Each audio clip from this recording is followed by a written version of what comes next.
ще те усети и бам, ще играя гадно. Уважаеми господа заседатели, бих ви помолил да ме фанете отново за тъжкан. И на мене ми писна да наблюдавам каква е играта ми. Така че не се мъчи да определяш цената ми. Не я определям сам, мадафака. Бягай бързо, за да няма бам-бам по главата. Много врагове са били мои братя, обаче нашите по какво ги разпознавам по миризмата. Това е играта, колкото по-рано го разбереш, толкова по-късно ще си наред, бе младеж. Някои работи така и няма да ги разбереш, особено ако преди това изгориш като свеж. Дай да гониш нещо, което не може да фанеш, но ако не си се отказал, гледай да не изостанеш. 10 години не се настигат бързо, особено ако са моите, защото твоите трябва да минат първо. Тъпи коп, крачка назад. Рапъл говори, следва ход, шах и мат.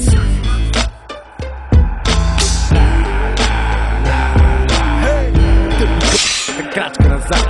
Слушай истината, каква е, че не подозираш. Рапъл говори, следва ход, шах и мат. Хип-хоп вече не е това, което беше, но ме извини, защото аз трябва да докопам кеш. Ако искаш да е сериозно, изгони келеша. Ако искаш да спърдиш, излез от кенефа. Помня някакви неща, които бяха преди, обаче ме боли пара за тях, така че изчезли. Толкова рап съм прав, че ми е писнал повече отколкото секретарката е викала. Не всичко е пари, но е почти всичко. Затова и аз и ти трапаме към тях, нали така, синко? Но това не значи, че трябва да си пълна. Абе, прави каквото си искаш, мене въобще не ми пука. Моите рими не идват отвътре, те идват отвън. Отразяват реалността, в която ти живееш бе пълно. А моите брати представляват следната комбинация между чука в главата ти и в очите ти тъм. Крачка назад. Рапъл говори, следва ход, шах и мат.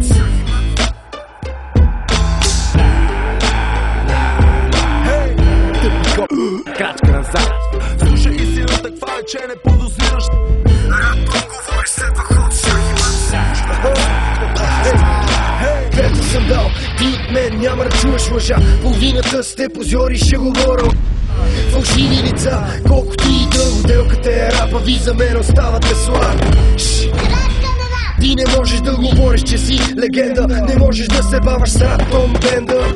Никой не може, избави ги Боже. Серафин говори, щото го може.